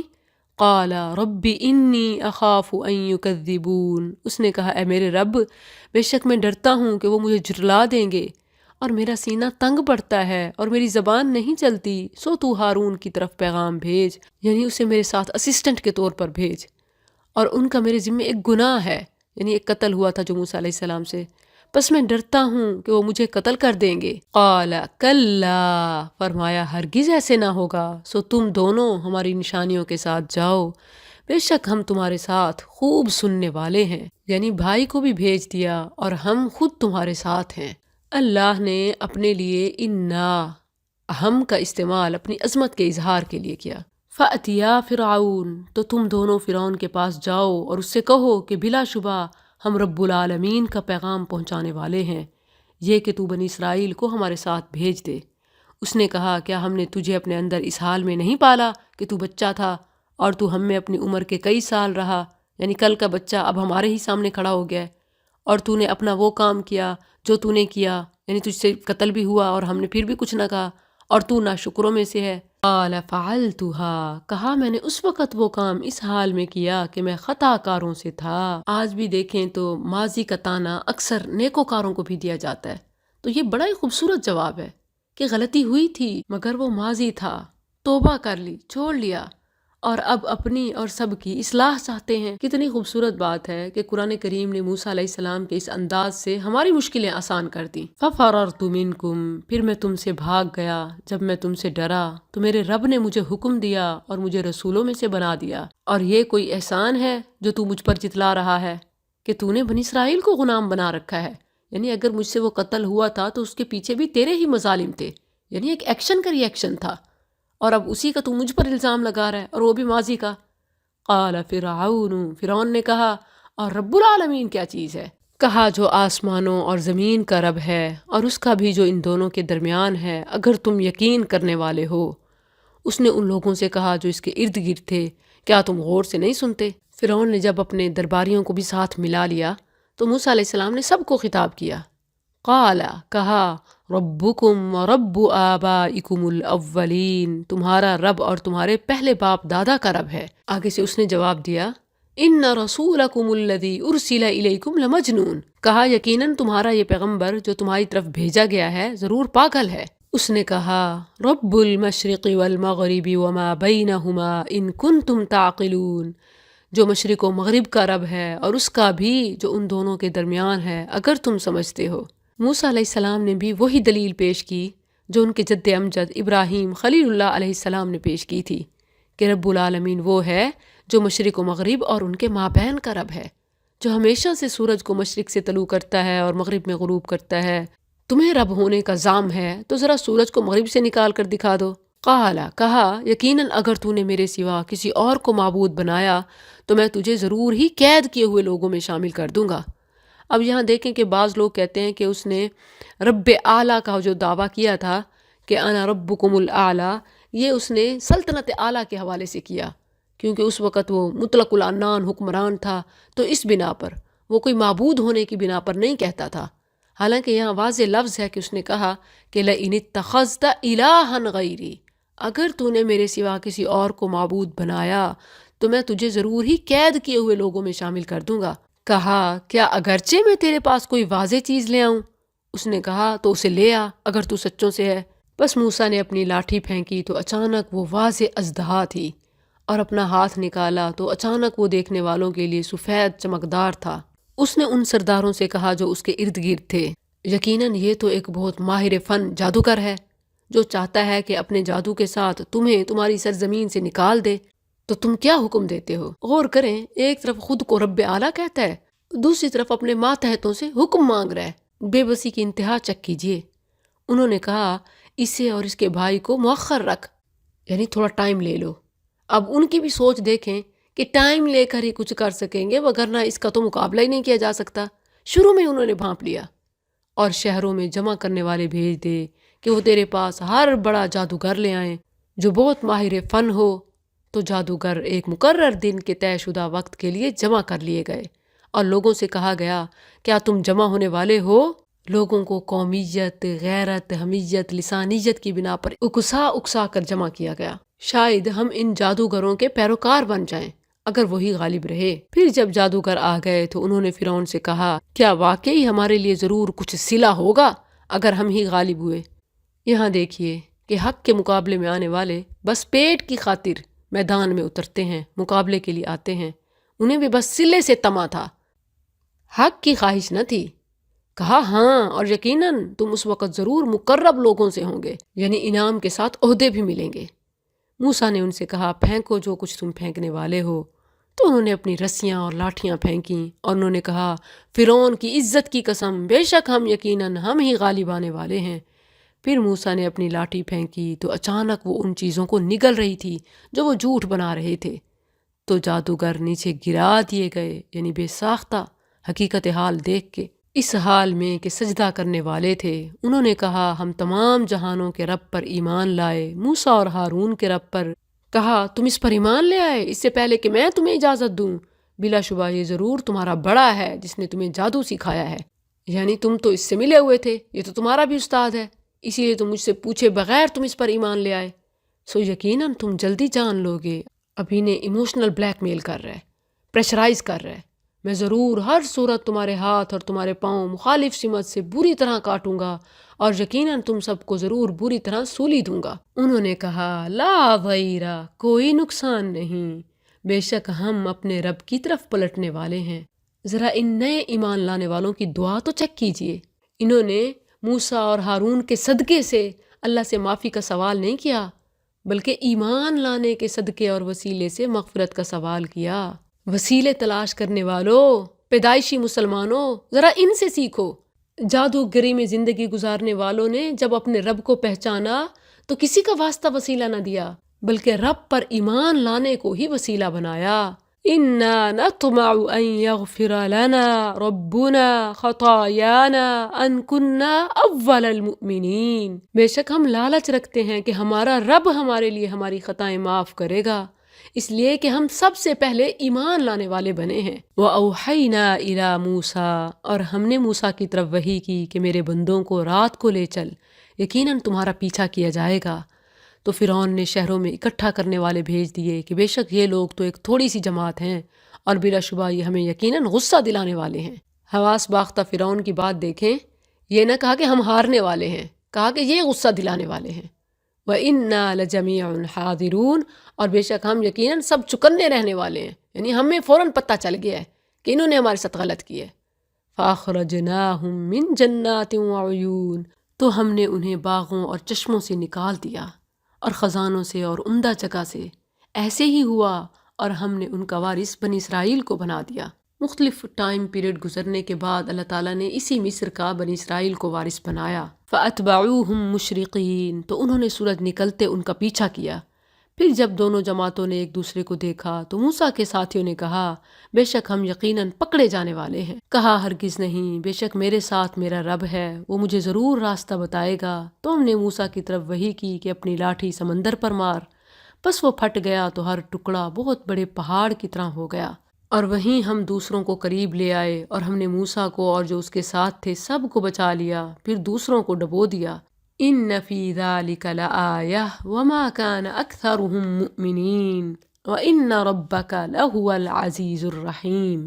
پوری صورت کا انداز اب ایک مثال ایک رکوع میں مکمل ہوئی، رکوع کا اختتام سیم میسج کے ساتھ کیا۔ اب آگے نئی مثال، وَاتْلُ عَلَيْهِمْ نَبَأَ إِبْرَاهِيمَ، اور ان پر ابراہیم کی خبر پڑھ جب اس نے اپنے باپ اور اپنی قوم سے کہا تم کس چیز کی عبادت کرتے ہو؟ انہوں نے کہا ہم عظیم بتوں کی عبادت کرتے ہیں، بس انہی کے مجاور بنے رہتے ہیں۔ کہا کیا وہ تمہیں سنتے ہیں جب تم پکارتے ہو، یا تمہیں فائدہ دیتے یا نقصان پہنچاتے ہیں؟ انہوں نے کہا بلکہ ہم نے اپنے باپ دادا کو پایا وہ ایسے ہی کرتے تھے۔ کہا تو کیا تم نے دیکھا کہ جن کو تم پوجتے رہے تم اور تمہارے پہلے باپ دادا، سو بلا شبہ وہ میرے دشمن ہے سوائے رب العالمین کے کہ وہ سچا معبود ہے۔ پھر ابراہیم علیہ السلام نے بڑے جامع انداز میں باری تعالیٰ کی صفات کے ساتھ اس کا تعارف کرایا۔ یہ چونکہ حمد بھی ہے تو بہترین دنیا آخرت کی بھلائیوں کا سوال بھی اور مقبول دعا بھی۔ الذی خلقنی فہو یہدین، وہ جس نے مجھے پیدا کیا پھر وہی مجھے راستہ دکھاتا ہے۔ والذی ہوا یطعمنی ویسقین، اور وہی جو مجھے کھلاتا ہے اور مجھے پلاتا ہے۔ وَإِذَا مَرِضْتُ فَهُوَ يَشْفِينِ، اور جب میں بیمار ہوتا ہوں تو وہی مجھے شفا دیتا ہے۔ وَالَّذِي يُمِيتُنِي ثُمَّ يُحْيِينِ، اور وہ جو مجھے موت دے گا پھر مجھے زندہ کرے گا۔ وَالَّذِي أَطْمَعُ أَن يَغْفِرَ لِي خَطِيئَتِي يَوْمَ الدِّينِ، اور وہ جس سے میں طمع رکھتا ہوں کہ وہ جزا کے دن مجھے میری خطا بخش دے گا۔ اے میرے رب مجھے حکم عطا کر، یعنی حکمت، قوت فیصلہ، دین کی سمجھ تمام حکم میں شامل ہیں۔ وَأَلْحِقْنِي بِالصَّالِحِينَ، اور مجھے نیک لوگوں کے ساتھ ملا۔ رسول اللہ صلی اللہ علیہ وسلم بھی یہی دعا مانگا کرتے تھے۔ آپ کی دعاؤں میں سے اللہم انی اسألک حبک وحب من یحبک وحب عمل یقرب الی حبک، اور اسی طرح آپ کی آخری وقت کی دعا اللہم فی الرفیق الاعلی، اے اللہ مجھے سب سے بلند رفیقوں میں شامل فرما۔ آپ نے یہ دعا 3 دفعہ کی۔ وَجَعَلْ لِي لِسَانَ صِدْقٍ فِي الْآخِرِينَ، اور پیچھے آنے والوں میں میرے لیے سچی ناموری رکھ۔ اس سے معلوم ہوتا ہے کہ نیکی کی شہرت کا سوال پسندیدہ ہے۔ ابراہیم علیہ السلام نے کیا کہ ہمارا تذکرہ بالخیر ہو۔ وَجَعَلْ لِي لِسَانَ صِدْقٍ فِي الْآخِرِينَ وَجَعَلْنِي مِنْ وَرَثَةِ جَنَّةِ النَّعِيمِ وَاغْفِرْ لِأَبِي إِنَّهُ كَانَ مِنَ الضَّالِّينَ، آخر میں کہ میرے باپ کو بخش دے، یقیناً وہ گمراہوں سے تھا۔ لَا تُخْزِنِي يَوْمَ يُبْعَثُونَ، اور مجھے رسوا نہ کر جس دن لوگ اٹھائے جائیں گے۔ انسان کو قیامت کے دن ماں باپ یا اولاد کی وجہ سے رسوائی کا سامنا ہو سکتا ہے، ظاہر ہے ان سے قریبی تعلق ہوتا ہے، تو اپنوں کی ناکامی ایک اپنی رسوائی ہوتی ہے۔ اللہ تعالیٰ نے ابراہیم علیہ السلام کی یہ دعا یوں قبول کی کہ روز قیامت ان کے والد کو سب کے سامنے ابراہیم کے باپ کی حیثیت سے نہیں بلکہ ایک بچھو کی شکل میں جہنم میں ڈالا جائے گا۔ یوم لا ینفع مال ولا بنون، جس دن نہ کوئی مال فائدہ دے گا اور نہ بیٹے، مگر جو اللہ کے پاس سلامتی والا دل لے کر آیا۔ اور متقی لوگوں کے لیے جنت قریب لائی جائے گی اور گمراہ لوگوں کے لیے بھڑکتی آگ ظاہر کر دی جائے گی، اور ان سے کہا جائے گا کہاں ہے وہ جنہیں تم پوجتے تھے اللہ کے سوا؟ کیا وہ تمہاری مدد کرتے ہیں یا اپنا بچاؤ کرتے ہیں؟ پھر وہ اور تمام گمراہ لوگ اس میں اوندھے منہ پھینک دیے جائیں گے، اور ابلیس کے تمام لشکر بھی۔ وہ کہیں گے جبکہ وہ اس میں جھگڑ رہے ہوں گے، اللہ کی قسم بے شک ہم یقیناً کھلی گمراہی میں تھے جب ہم تمہیں جہانوں کے رب کے برابر ٹھہراتے تھے، اور ہمیں گمراہ نہیں کیا مگر ان مجرموں نے۔ اب نہ ہمارے لیے کوئی سفارش کرنے والے ہیں اور نہ کوئی دلی دوست، تو کاش کہ ہمارے لیے واپس جانے کا ایک موقع ہو تو ہم مومنوں میں سے ہو جائیں۔ ان فی ذلک لآیہ وما کان اکثرهم مؤمنین وان ربک لہو العزیز الرحیم۔ اب آگے نیا رکوع نئی مثال کے ساتھ، کذبت قوم نوح المرسلین، نوح کی قوم نے رسولوں کو جھٹلایا جب ان سے ان کے بھائی نوح نے کہا کیا تم ڈرتے نہیں؟ بے شک میں تمہارے لیے ایک امانت دار رسول ہوں، بس اللہ سے ڈرو اور میرا کہا مانو، اور میں اس پر تم سے کسی اجرت کا سوال نہیں کرتا، میری اجرت تو رب العالمین ہی کے ذمے ہے، بس اللہ سے ڈرو اور میرا کہا مانو۔ انہوں نے کہا کیا ہم تجھ پر ایمان لے آئیں حالانکہ تیرے پیچھے وہ لوگ ہیں جو سب سے ذلیل ہیں؟ جسے آج کہا جاتا ہے کہ اس کی فین فالوئنگ کتنی ہے۔ فین فالوئنگ سے حق کا معیار نہیں جانچا تولا جاتا، کیونکہ اکثریت ہمیشہ جہلا کی ہی ہوتی ہے۔ قال وما علمی بما كانوا يعملون، اس نے کہا اور مجھے کیا علم کہ وہ کیا کرتے رہے ہیں، یعنی میں اکثریت کا اور قلت کا ذمہ دار نہیں ہوں۔ ان حسابہم، ان کا حساب تو میرے رب ہی کے ذمے ہے۔ لو تشعرون، اگر تم سمجھو، یعنی اکثریت کیا کر رہی ہے اس کا جواب میرے پاس نہیں رب کے پاس ہے، اور میں ایمان والوں کو کسی صورت نکال دینے والا نہیں ہوں، میں نہیں ہوں مگر ایک کھلم کھلا ڈرانے والا۔ انہوں نے کہا اے نوح یقیناً اگر تو باز نہ آیا تو ہر صورت سنسار کیے گئے لوگوں سے ہو جائے گا۔ اس نے کہا اے میرے رب ان قومی کذبون، میری قوم نے مجھے جھٹلا دیا۔ بس تو میرے درمیان اور ان کے درمیان فیصلہ کر دے، کھلا فیصلہ، اور مجھے اور میرے ساتھ جو ایمان والے ہیں انہیں بچا لے۔ تو ہم نے اسے اور ان کو جو اس کے ساتھ بھری ہوئی کشتی میں تھے بچا لیا، پھر اس کے بعد باقی لوگوں کو غرق کر دیا۔ ان فی ذالک لآیہ وما کان اکثرهم مؤمنین وان ربک لہو العزیز الرحیم۔ نیا رکوع، ایک نئی مثال۔ کذبت عاد المرسلین، عاد نے رسولوں کو جھٹلایا، بس جب ان سے ان کے بھائی ہود نے کہا کیا تم ڈرتے نہیں ہو؟ بے شک میں تمہارے لیے ایک امانت دار رسول ہوں، بس اللہ سے ڈرو اور میرا کہا مانو، اور میں اس پر تم سے کسی اجرت کا سوال نہیں کرتا، میری اجرت تو رب العالمین ہی کے ذمے ہے۔ کیا تم ہر اونچی جگہ پر ایک یادگار بناتے ہو اس حال میں کہ اللہ حاصل کام کرتے ہو اور بڑی بڑی عمارتیں بناتے ہو، شاید کہ تم ہمیشہ رہو گے، اور جب تم پکڑتے ہو تو بہت بے رحم ہو کر پکڑتے ہو، بس اللہ سے ڈرو اور میرا کہا مانو۔ ہود علیہ السلام نے پہلے اپنی قوم کو تمام انبیاء کی لائی ہوئی بنیادی تعلیم، اللہ پر ایمان، اس کے تقوی اور اطاعت کی دعوت دی۔ اس کے بعد ان کے چند کاموں پر انکار کا اظہار فرمایا۔ پہلا یہ کہ تم ہر اونچی اور نمایاں جگہ جہاں تمہارے فخر و غرور، تمہاری شان و شوکت اور دولت قوت کا اظہار ہو، کوئی نہ کوئی یادگار بنا لیتے ہو جس کا نہ دنیا میں فائدہ ہے نہ آخرت میں۔ اس سے معلوم ہوتا ہے کہ یہ بلند و بالا مینار، یہ 12 دریاں بنوانا، یہ اہرام مصر، تاج محل، یہ لا حاصل اور ابس یادگاریں ہیں۔ اسی ملتان میں دیکھیں تو ہر انٹرنس پر بڑا ملتانی پھاٹک جو مدینۃ الاولیاء کی نمائندگی کرتا ہے، یہ ہر داخلی دروازے پر آویزاں ہے۔ اس پر لاکھوں نہیں کروڑوں اربوں خرچ ہوتے ہیں۔ اگر یہی غریب کے گھر اور روٹی پر ہوں تو کوئی بھی بھوکا نہ مرے۔ اتنے ہی روزے دار ہیں کہ جن کے افطار غروب پر بھی نہیں ہوتے۔ اندازہ کیجئے کہ زرعی ملک میں ایک بورے آٹے کی خاطر میلوں لائنیں ایک غریب لگتا ہے۔ یہ پیسہ کہاں جاتا ہے؟ حکمرانوں کی عیاشیوں میں، ابس یادگاروں میں۔ مونومنٹ بن رہے ہیں، بڑے بڑے ٹاورز ہیں، سنگ افتتاح، بنیاد اور پتہ نہیں کیا کچھ۔ یہ کسی بھی طرح ہلاک ہونے والی اقوام کے کام میں پیچھے نہیں ہے۔ وَاتَّقُوا الَّذِي، اور اس سے ڈرو جس نے ان چیزوں سے تمہاری مدد کی جنہیں تم جانتے ہو۔ اس نے چوپاؤں اور بیٹوں کے ساتھ تمہاری مدد کی اور باغوں اور چشموں کے ساتھ، یعنی اللہ کے وسائل کی قدر کرو اور اطاعت کے ساتھ رہو۔ یقیناً میں تم پر ایک بڑے دن کے عذاب سے ڈرتا ہوں۔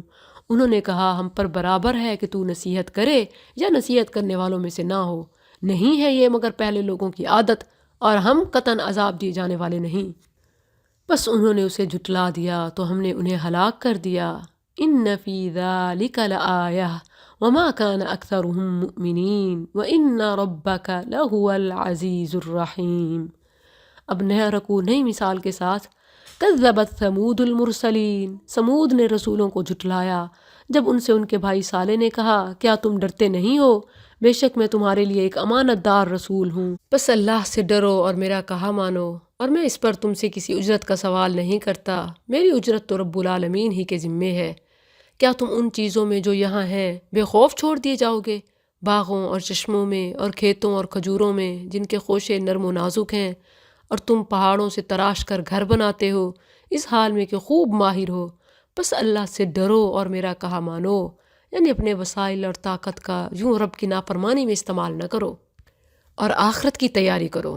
وَلَا تُطِيعُوا أَمْرَ الْمُسْرِفِينَ، اور حد سے بڑھنے والوں کا حکم مت مانو، وہ جو زمین میں فساد کرتے ہیں اور اصلاح نہیں کرتے۔ انہوں نے کہا تو انہی لوگوں سے ہے جن پر زبردست جادو کیا گیا ہے۔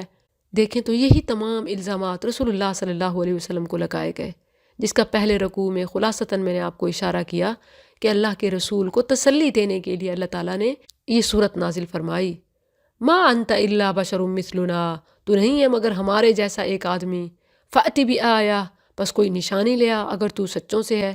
اس نے کہا یہ ایک اونٹنی ہے، اس کے لیے پانی پینے کی ایک باری ہے اور تمہارے لیے ایک مقرر دن کی باری ہے، اور اسے کسی برائی سے ہاتھ نہ لگانا ورنہ تمہیں ایک بڑے دن کا عذاب پکڑ لے گا۔ فعقروها، تو انہوں نے اس کی کونچیں یعنی ٹخنوں سے ٹانگیں کاٹ دیں، پھر پشیمان ہو گئے تو انہیں عذاب نے پکڑ لیا۔ ان فی ذالک لآیہ وما کان اکثرهم مؤمنین وان ربک لہو العزیز الرحیم۔ نیا رکوع نئی مثال۔ کذبت قوم لوط المرسلین، لوط کی قوم نے رسولوں کو جھٹلایا جب ان کے بھائی لوط نے ان سے کہا کیا تم ڈرتے نہیں ہو؟ بے شک میں تمہارے لیے ایک امانت دار رسول ہوں، بس اللہ سے ڈرو اور میرا کہا مانو، اور میں اس پر تم سے کسی اجرت کا سوال نہیں کرتا، میری اجرت تو رب العالمین ہی کے ذمے ہے۔ کیا سارے جہانوں میں سے تم مردوں کے پاس آتے ہو اور انہیں چھوڑ دیتے ہو جو تمہارے رب نے تمہارے لیے تمہاری بیویاں پیدا کی ہیں؟ بلکہ تم حد سے گزرنے والے لوگ ہو۔ انہوں نے کہا، اے لوط، بے شک اگر تو باز نہ آیا تو یقیناً تو ضرور نکالے ہوئے لوگوں سے ہو جائے گا۔ اس نے کہا، بے شک میں تمہارے کام سے سخت دشمنی رکھنے والوں سے ہوں، یعنی تمہاری دھمکی سے رکوں گا نہیں۔ اے میرے رب، مجھے اور میرے گھر والوں کو اس سے نجات دے جو یہ کرتے ہیں۔ تو ہم نے اسے اور اس کے گھر والوں کو نجات دی، سوائے ایک بڑھیا کے جو پیچھے رہنے والوں سے تھی۔ پھر ہم نے دوسروں کو ہلاک کر دیا اور ہم نے ان پر بارش برسائی، زبردست بارش، بس ان لوگوں کی بارش بری تھی جنہیں ڈرایا گیا۔ ان فی ذلک لآیہ وما کان اکثرهم مؤمنین وان ربک لہو العزیز الرحیم۔ پھر نیا رکوع نئی مثال کے ساتھ، کذب اصحاب الایکۃ المرسلین، ایکا والوں نے، ایکا جھنڈ کو کہتے ہیں، یہ جھنڈ مدین کے ارد گرد واقع تھے۔ شعیب علیہ السلام مدین والوں اور اصحاب الایکا دونوں کی طرف مبعوث کیے گئے۔ کذب اصحاب الایکۃ المرسلین اذ قال لهم شعیب، جب ان سے شعیب علیہ السلام نے کہا، کیا تم ڈرتے نہیں ہو؟ بے شک میں تمہارے لیے ایک امانت دار رسول ہوں، بس اللہ سے ڈرو اور میرا کہا مانو، اور میں اس پر تم سے کسی اجرت کا سوال نہیں کرتا، میری اجرت تو رب العالمین ہی کے ذمے ہے۔ ماپ پورا دو اور کم دینے والوں میں سے نہ بنو، اور سیدھی ترازو کے ساتھ وزن کرو، اور لوگوں کو ان کی چیزیں کم نہ دو، اور زمین میں فساد کرتے ہوئے دنگا نہ مچاؤ، اور اس سے ڈرو جس نے تمہیں اور پہلی مخلوق کو پیدا کیا۔ اب دیکھیں تو کچھ لوگ مجھے بھی کہہ رہے ہوتے ہیں کہ آپ صرف اچھی اچھی باتیں بتایا کریں، لوگوں کو نیکی کے کام، فضائل اعمال اور یہ وہ، بس یہ جو مختلف برائیاں، بے حیائی، فحاشی ہو رہی ہوتی ہے نا، اس پر بات نہ کیا کریں، یوں نا کنٹروورسی ہو جاتی ہے، کرٹیسزم ہو جائے گا، فائدہ نہیں ہوتا، بے حیائی کی تشہیر ہوتی ہے۔ اصل میں یہ نہیں دیکھتے کہ اسلام کی خوبی امر بالمعروف کے ساتھ نہی عن المنکر میں بھی ہے۔ یہ اسلام کا بھی امتیاز ہے، اور اس سے پہلے بھی تمام انبیاء اسی پر تھے۔ انہوں نے اپنی قوم میں جو جو برائی دیکھی، جو جو خامی دیکھی، اسی کو ہائی لائٹ کیا۔ تمام انبیاء کی دعوت میں آپ کو یہ پہلو نمایاں نظر آئے گا۔ کیا انبیاء صرف نماز، روزے، اللہ رسول کے اطاعت کی باتیں کرتے رہے؟ انہوں نے بے حیائی، فحاشی کو مینشن کر کے نہیں روکا؟ یہ بہت بڑی غلط فہمی ہے جو عوام میں پائی جاتی ہے۔ انہوں نے کہا، تو انہی لوگوں سے ہے جن پر زبردست جادو کیا گیا ہے، اور تو نہیں ہے مگر ہمارے جیسے ایک بشر، اور بے شک ہم تو تجھے جھوٹوں میں سے سمجھتے ہیں، سو ہم پر آسمان سے کچھ ٹکڑے گرا دے اگر تو سچوں میں سے ہے۔ اس نے کہا، میرا رب زیادہ جاننے والا ہے جو کچھ تم کر رہے ہو۔ بس انہوں نے اسے جھٹلا دیا تو انہیں صاحباں کے دن والے عذاب نے آ پکڑا، یقیناً وہ بہت بڑے دن کا عذاب تھا۔ ان فی ذلک لآیہ وما کان اکثرهم مؤمنین وان ربک لہو العزیز الرحیم۔ اب اس کے ساتھ آخری رکوع ایک گریٹ میسج قرآن کی حقانیت کے ساتھ، وَإِنَّهُ لَتَنزِيلُ رَبِّ الْعَالَمِينَ، اور بے شک یہ یقیناً رب العالمین کا نازل کیا ہوا ہے، جسے امانت دار فرشتہ لے کر اترا ہے تیرے دل پر، تاکہ تو ڈرانے والوں سے ہو جائے۔ یہ ان تمام باتوں کا رد ہے جو نبی صلی اللہ علیہ وسلم پر الزامات لگائے جاتے کہ یہ شاعری اور دیوانگی کا کلام ہے۔ فرمایا نہیں، یہ لتنزیل رب العالمین ہے، بلسان عربی مبین ہے، وَإِنَّهُ لَفِي زُبُرِ الْأَوَّلِينَ ہے، أَوَلَمْ يَكُنْ لَهُمْ آیَةٌ، اور کیا ان کے لیے یہ ایک نشانی نہ تھی کہ اسے بنی اسرائیل کے علماء جانتے ہیں، اور اگر ہم اسے غیر عرب لوگوں میں سے کسی پر نازل کرتے بس وہ اسے ان پر پڑھتا تو بھی وہ اس پر ایمان لانے والے نہ ہوتے۔ یعنی اس انداز پر اعتراض کرتے ہیں، اگر دوسرا بھی کوئی انداز ہوتا تو یہ اس پر بھی اعتراض کرتے۔ اسی طرح ہم نے یہ بات مجرموں کے دلوں میں داخل کر دی، وہ اس پر ایمان نہیں لائیں گے یہاں تک کہ وہ دردناک عذاب دیکھ لیں، بس وہ ان پر اچانک آ پڑے اور وہ سوچتے بھی نہ ہوں تو وہ کہیں، کیا ہم مہلت دیے جانے والے ہیں؟ تو کیا وہ ہمارا عذاب ہی جلدی مانگتے ہیں؟ بس کیا تو نے دیکھا اگر ہم انہیں کئی سال فائدہ دیں پھر ان کے پاس وہ چیز آ جائے جس کا وہ وعدہ دیے جاتے تھے، تو وہ فائدہ جو وہ دیے جاتے تھے ان کے کس کام آئے گا؟ اور ہم نے کوئی بستی تباہ نہیں کی مگر اس کے لیے کئی ڈرانے والے تھے، یاد دہانی کے لیے، اور ہم ظالم نہ تھے۔ اور اسے لے کر شیاطین نہیں اترے، اور نہ یہ ان کے لائق ہے، اور نہ وہ یہ کر سکتے ہیں، بلا شبہ وہ تو سننے ہی سے الگ کیے ہوئے ہیں۔ یعنی جیسے شیاطین اوپر سننے کے لیے جاتے ہیں، شہاب مبین سے بھگا دیے جاتے ہیں۔ الا من استرق السمع، وہ اللہ پھر امتحان کے لیے کوئی ایک بات ان کے کانوں تک پہنچا دیتا ہے جس سے پھر لوگوں کا امتحان شروع ہوتا ہے۔ فَلَا تَدْعُ مَعَ اللَّهِ إِلَٰهًا آخر، سو تو اللہ کے ساتھ کسی اور معبود کو مت پکار ورنہ تو عذاب دیے جانے والوں سے ہو جائے گا۔ یہ اگرچہ امت کے نام پیغام ہے مگر خطاب رسول اللہ صلی اللہ علیہ وسلم سے ہے، تو اسی لیے آپ نے ان کی ہر پیشکش کو جو انہوں نے مصالحت، مفاہمت اور مشارکت کے لیے کی کہ کچھ آپ ہماری مانیں پھر ہم بھی مان لیں گے، کچھ ٹائم مقرر ہو جائے، کچھ آپ کا کچھ ہمارا، کوئی لین دین کر لیں، کوئی بات طے کر لیں، آپ نے ان کی ہر آفر کو ٹھکرایا۔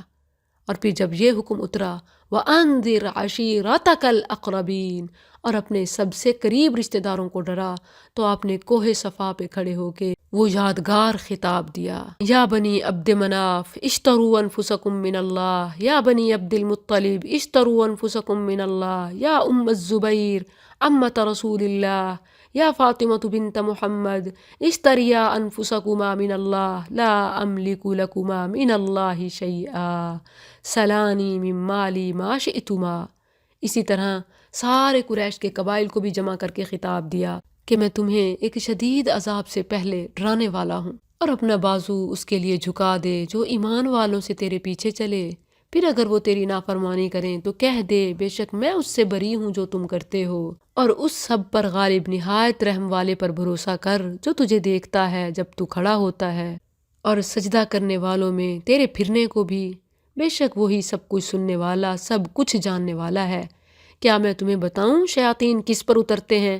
وہ ہر زبردست جھوٹے سخت گناہگار پر اترتے ہیں، وہ سنی ہوئی بات لا ڈالتے ہیں اور ان کے اکثر جھوٹے ہیں، اور شاعر لوگ ان کے پیچھے گمراہ لوگ لگتے ہیں۔ یہاں عمومی شاعری کی تباہی ہے سوائے وہ شاعری جو ایمان اور اسلام کی ترویج و اشاعت کے لیے ہو، حق کے اعلان کے لیے ہو، جیسے رسول اللہ صلی اللہ علیہ وسلم حسان رضی اللہ عنہ اور سارے شعراء اسلام کی ہمت افزائی فرمایا کرتے تھے، وگرنہ باقی شاعری تباہی ہے سوائے اِلَّا الَّذِينَ آمَنُوا وَعَمِلُوا الصَّالِحَاتِ، مگر وہ جو ایمان لائے اور انہوں نے نیک اعمال کیے اور اللہ کو بہت یاد کیا اور انتقام لیا اس کے بعد کہ ان پر ظلم کیا گیا، اور عنقریب وہ لوگ جنہوں نے ظلم کیا جان لیں گے کہ وہ لوٹنے کی کون سی جگہ لوٹ کر جائیں گے۔ سورۃ النمل، نمل چونٹی کو کہتے ہیں۔ اللہ کی اس مخلوق سے آپ کو بہت کچھ عقیدے اور عمل کو سیکھنے کو ملے گا۔ انسان ہونے کے باوجود ہم بد عقیدگی کا شکار ہیں۔ آئیے چونٹی کی سوچ سے اپنی سوچ کو پاکیزہ کریں، اسی مخلوق کی مثال کو ہی دیکھ لیں۔ یہ سورت مکی ہے اور توحید کے دلائل سے مالا مال ہے، اور چونٹی کا ذکر اس سورت کی آیت 18 میں آیا ہے، حَتَّى إِذَا أَتَوْا عَلَى وَادِ النَّمْلِ۔ بسم اللہ الرحمن الرحیم، طاسین۔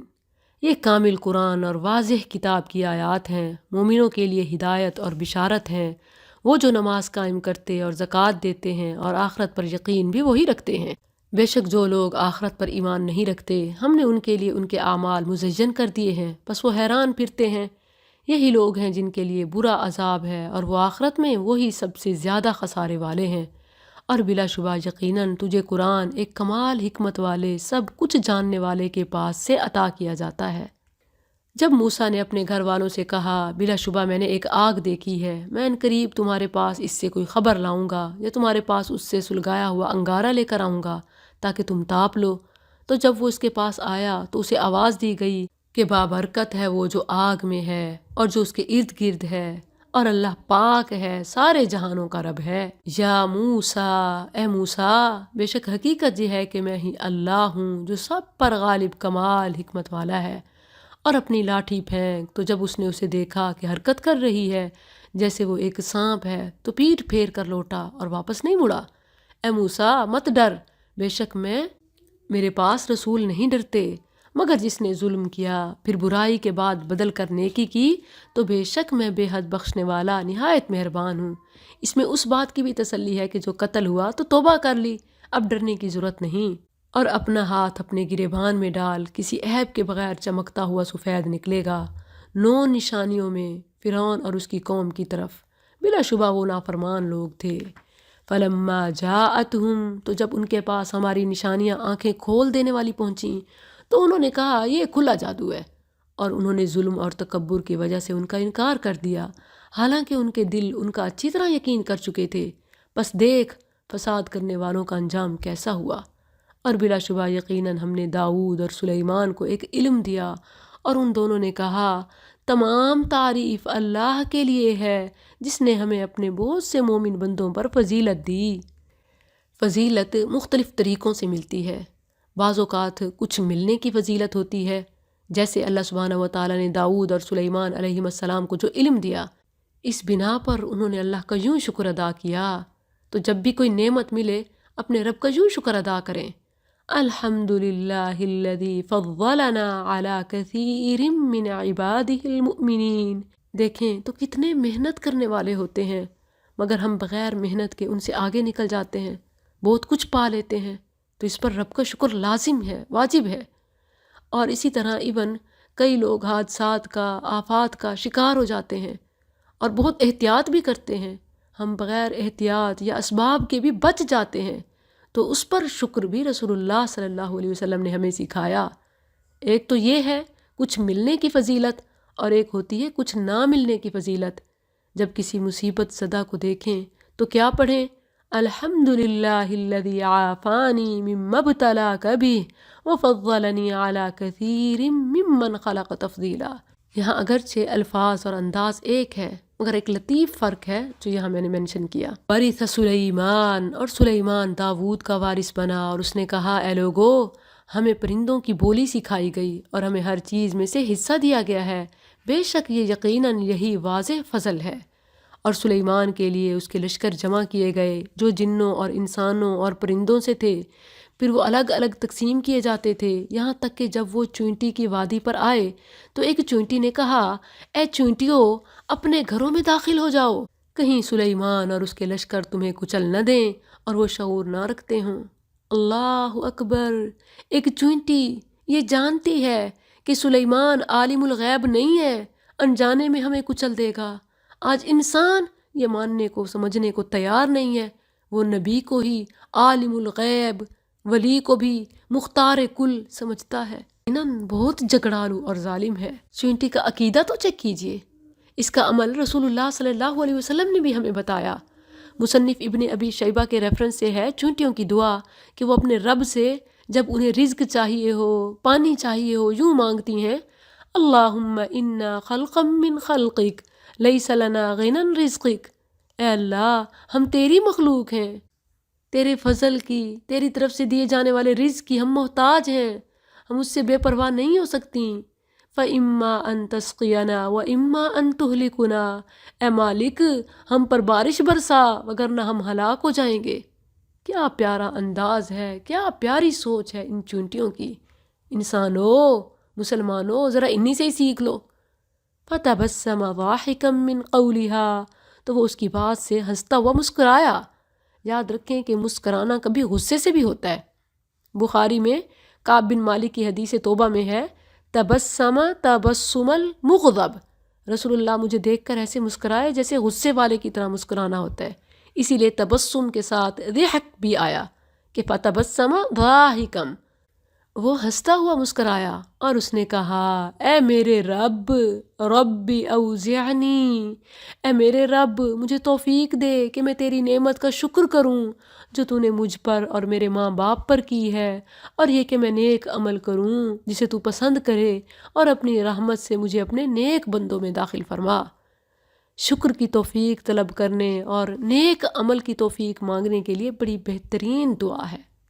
وَتَفَقَّدَ الطَّيْرَ، اور اس نے پرندوں کا جائزہ لیا تو کہا مجھے کیا ہے، میں فلاں ہدہد کو نہیں دیکھ رہا، یا وہ غائب ہونے والوں سے ہے۔ اب یہاں خود سلیمان علیہ السلام کی زبانی اس بات کا اقرار ہے کہ مجھے نظر نہیں آ رہا کیا بات ہے، وہ کیوں نہیں آیا، کیا وجہ ہے، مجھے نظر نہیں آ رہا۔ اس میں بھی نبی کے عالم الغیب ہونے کی نفی ہے۔ اب انہوں نے اپنے نظام کی طرف توجہ کی، کہا کہ کیا وجہ ہے، اس نے رول کے خلاف کیوں کیا، یقیناً میں اسے ضرور سزا دوں گا، بہت سخت سزا، یا میں ضرور ہی اسے ذبح کر دوں گا، یا وہ ضرور ہی میرے پاس کوئی واضح دلیل لے کر آئے گا۔ بس وہ کچھ دیر ٹھہرا جو زیادہ نہ تھی، پھر اس نے کہا میں نے اس بات کا احاطہ کیا ہے جس کا احاطہ تو نے نہیں کیا۔ اب اس نے بھی کہہ دیا برملا، یہ کوئی گستاخی نہیں ہے، بے ادبی نہیں ہے کہ آپ ایک بات نہیں جانتے، میں وہاں گیا ہوں، میں کچھ دیکھ کے آیا ہوں، میں وہ آپ کو بتانا چاہتا ہوں۔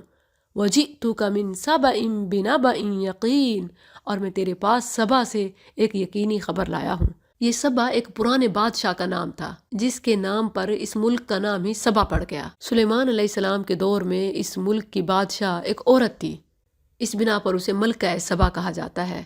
بعض لوگ کچھ نام بھی بتا رہے ہوتے ہیں، بلقیس اور یہ بالکل بے بنیاد ہیں، یہ ثابت نہیں ہے۔ اب ہدہد نے کہا انی وجدت امرأۃ، بے شک میں نے ایک عورت کو پایا۔ اب یہ دیکھیں کہ عورت کی بادشاہت پرندوں میں بھی بڑی عیب والی چیز تھی، اسی لیے تو اس نے اس کو بڑا عجیب طریقے سے بیان کیا۔ تملکہم، ان پر حکومت کر رہی ہے اور اسے ہر چیز میں سے حصہ دیا گیا ہے اور اس کا ایک بڑا تخت ہے۔ یاد رہے کہ نبی صلی اللہ علیہ وسلم نے بھی اس بات کی شدید مذمت کی۔ بخاری میں ہے جب نبی صلی اللہ علیہ وسلم کو خبر پہنچی کہ اہل فارس نے کسریٰ کی بیٹی کو اپنا بادشاہ بنا لیا ہے، تو آپ نے فرمایا وہ قوم کبھی فلاح نہیں پائے گی جنہوں نے اپنے معاملے کا والی ایک عورت کو بنا دیا۔ اللہ بخشے پاکستانیوں کو جنہوں نے بھی ایک بیوی کو ملکہ بنا دیا، پرائم منسٹر۔ وجدتھا وقومھا، میں نے اسے اور اس کی قوم کو پایا کہ وہ اللہ کو چھوڑ کر سورج کو سجدہ کرتے ہیں، اور شیطان نے ان کے لیے ان کے اعمال مزین کر دیے ہیں، پس انہیں اصل راستے سے روک دیا ہے، پس وہ ہدایت نہیں پاتے۔ تو ہدہد نے جو برائیاں دیکھیں وہ آ کے بیان کر دیں۔ ایک تو یہ کہ حکمران عورت، دوسری یہ کہ غیر اللہ کی عبادت، اور تیسرا یہ کہ بڑے تخت و تاج اور بڑا راج۔ اللہ یسجدوا للہ، تاکہ وہ اللہ کو سجدہ نہ کریں جو آسمانوں اور زمینوں میں چھپی چیزوں کو نکالتا ہے اور جانتا ہے جو تم چھپاتے ہو اور جو ظاہر کرتے ہو۔ اللہ لا الہ الا ہوا رب العرش العظیم، اللہ وہ ہے جس کے سوا کوئی معبود نہیں جو عرش عظیم کا رب ہے۔ تو انہوں نے کیا، ایک جھوٹے تخت پہ بیٹھ کے اپنے آپ کو ہی خدا بنا لیا، ایک ملکہ کو بادشاہ اور غیر اللہ کی عبادت۔ یہ تو بہت برا ہو رہا ہے بادشاہ سلامت۔ قال سننظر، کہا عنقریب ہم دیکھیں گے تو نے سچ کہا یا تو جھوٹوں سے تھا، یعنی اب انکوائری ہوگی تمہاری اس بات کی۔ میرا یہ خط لے جا، بس اسے ان کی طرف پھینک دے، پھر ان سے لوٹ آ، بس دیکھ وہ کیا جواب دیتے ہیں۔ اس ملکہ نے کہا اے سردارو، بے شک میری طرف ایک بہت عزت والا خط پھینکا گیا ہے، انہو من سلیمان، بے شک وہ سلیمان کی طرف سے ہے، وَإِنَّهُ بِسْمِ اللَّهِ الرَّحْمَنِ الرَّحِيمِ، اور بے شک وہ اللہ کے نام سے ہے جو بے حد رحم والا نہایت مہربان ہے۔ اور میسیج کیا لکھا ہوا ہے؟ یہ کہ میرے مقابلے میں سرکشی نہ کرو اور فرما بردار بن کر، یعنی مسلمان ہو کر میرے پاس آ جاؤ۔ اس خط سے خط لکھنے کے کئی آداب معلوم ہو رہے ہیں۔ ایک یہ کہ خط لکھنے والے کو خط کے شروع میں اپنا تعارف کرانا ضروری ہے کہ یہ خط کس کی طرف سے ہے۔ دوسرا یہ کہ خط کی ابتدا میں بسم اللہ الرحمن الرحیم ہونا چاہیے۔ تیسرا یہ کہ خط مختصر، جامع اور واضح ہونا چاہیے۔ رسول اللہ صلی اللہ علیہ وسلم نے غیر مسلم بادشاہوں کے نام جب خط بھیجے تو آپ نے بھی یوں ہی ابتدا کی، بسم اللہ الرحمن الرحیم من محمد عبد اللہ ورسولہ الی ہرقل عظیم الروم۔ اچھا، یہاں ان لوگوں پر تعجب ہے جو کہتے ہیں کہ پیپرز کے شروع میں، لیٹرز کے شروع میں بسم اللہ نہ لکھیں، ردی میں جاتے ہیں، توہین ہوتی ہے۔ حالانکہ اس سے زیادہ توہین اور کیا ہو سکتی ہے کہ رسول اللہ صلی اللہ علیہ وسلم نے جب غیر مسلم بادشاہوں کو خط بھیجے تو انہوں نے اسے پھاڑ ڈالا یا جلا دیا، مگر آپ نے پھر بھی بسم اللہ لکھنا نہ چھوڑا۔ تو اس سے صاف معلوم ہوتا ہے کہ جو بے ادبی گستاخی کرے گا وبال اس پہ آئے گا، جیسا کہ ان کا انجام ہوا۔ مگر اس بنا پر آپ ایک نیکی کا کام یا صحیح طریقہ نہیں چھوڑ سکتے۔ اور بعض لوگوں نے تو حد کر دی، اپنی طرف سے سیانہ بنتے ہوئے اس کا ایبریویشن اعداد کی صورت میں پیش کر دیا۔ ان کے مطابق یہ حروف چونکہ 786 بنتے ہیں، اسی لیے 786 یہ بسم اللہ کا آلٹرنیٹیو ہے۔ ہرگز نہیں ہے، یہ بہت بڑی بے ادبی، جسارت اور گستاخی ہے۔ کم ٹو دی آیا، قالت یا ایھا الملا، کہا اے سردارو تم میرے معاملے میں مجھے حل بتاؤ، میں کبھی کسی معاملے کا فیصلہ کرنے والی نہیں یہاں تک کہ تم میرے پاس موجود ہو۔ انہوں نے کہا ہم بڑی قوت والے اور بہت سخت جنگ والے ہیں اور معاملہ تیرے سپرد ہے، سو دیکھ تو کیا حکم دیتی ہے۔ اس نے کہا بے شک بادشاہ جب کسی بستی میں داخل ہوتے ہیں اسے خراب کر دیتے ہیں اور اس کے رہنے والوں میں سے عزت والوں کو ذلیل کر دیتے ہیں، اور اسی طرح یہ کریں گے، اور بے شک میں ان کی طرف کوئی تحفہ بھیجنے والی ہوں، پھر انتظار کرنے والی ہوں کہ ایلچی کیا جواب لے کر پلٹتے ہیں۔ فلما جاء سلیمان، تو جب وہ سلیمان کے پاس آیا تو اس نے کہا کیا تم مال کے ساتھ میری مدد کرتے ہو؟ تو جو کچھ اللہ نے مجھے دیا ہے وہ اس سے بہتر ہے جو اس نے تمہیں دیا ہے، بلکہ تم ہی اپنے تحفے پر خوش ہوتے ہو۔ ان کے پاس واپس جا، اب ہر صورت ہم ان پر ایسے لشکر لے آئیں گے جن کے مقابلے کی ان میں کوئی طاقت نہیں، اور ہر صورت انہیں اس سے اس حال میں ذلیل کر کے نکالیں گے کہ وہ حقیر ہوں گے۔ آیات کے سیاق سے معلوم ہوتا ہے کہ ملکہ کے پاس جب یہ سارا معاملہ پہنچا تو وہ خود بات چیت کرنے کے لیے وہاں سے روانہ ہوئی۔ ابھی وہ راستے میں ہی تھی کہ سلیمان علیہ السلام نے اپنے سرداروں سے کہا، قال یا ایھا الملأ، اے سردارو، تم میں سے کون اس کا تخت میرے پاس لے کر آئے گا اس سے پہلے کہ وہ فرما بردار ہو کر میرے پاس آئیں۔ سلیمان علیہ السلام کا مقصد یہ تھا کہ وہ آئے یہاں اپنا تخت دیکھے تو اسے یقین ہو جائے کہ اللہ اپنے نبیوں کو کیسے غیر معمولی قوتیں عطا فرماتا ہے، تاکہ اسے یقین ہو جائے کہ میں واقعی اللہ کا نبی ہوں، اور اس کی عقل کا بھی امتحان ہو جائے کہ کچھ تبدیلی کے بعد وہ اپنا تخت پہچانتی ہے یا نہیں۔ تو قال عفریت من الجن، جنوں میں سے ایک طاقتور شرارتی کہنے لگا، میں اسے تیرے پاس اس سے پہلے لے آؤں گا کہ تو اپنی جگہ سے اٹھے، یعنی آپ کے کھڑے ہونے سے پہلے میں لا سکتا ہوں، اور بلا شبہ میں اس پر یقیناً پوری قوت رکھنے والا امانت دار ہوں۔ اس نے کہا جس کے پاس کتاب کا ایک علم تھا، میں اسے تیرے پاس اس سے پہلے لے آتا ہوں کہ تیری آنکھ تیری طرف جھپکے۔ ابن عباس رضی اللہ عنہما کا قول صحیح سند کے ساتھ ثابت ہے کہ انہوں نے کہا، سلیمان علیہ السلام نے فرمایا، میں اس سے جلدی چاہتا ہوں۔ اس پر وہ شخص جس کے پاس کتاب کا ایک علم تھا کہنے لگا، میں اسے آپ کے پاس اس سے پہلے لاتا ہوں کہ آپ کی آنکھ جھپکے۔ سلیمان علیہ السلام نے دیکھا تو وہ تخت ان کے پاس پڑا ہوا تھا۔ اس پر تکبر اور غرور کے بجائے انہوں نے اللہ کا شکر ادا کیا۔ ھذا من فضل ربی لیبلونی ااشکر ام اکفر ومن شکر فانما یشکر لنفسہ ومن کفر فان ربی غنی کریم۔ کیا خلاصہ اس کا؟ کہ یہ سب میرے رب کی عطا ہے، یہ سب میرے رب کے کرم سے ہے کہ بات اب تک بنی ہوئی ہے۔ مگر ہمارے ہاں اس شعر کو غلط طریقے سے کہا جاتا ہے اور اس کو نبی یا ولیوں کی طرف منسوب کیا جاتا ہے کہ سب تیرے کرم سے مولا، اور مولا انہوں نے یا تو نبی صلی اللہ علیہ وسلم کو یا پھر پنجتن کو یا اپنے اپنے پیروں فقیروں کو، اور ان سے منسوب کر کے کہتے ہیں کہ ان کے کرم سے بات اب تک بنی ہوئی ہے۔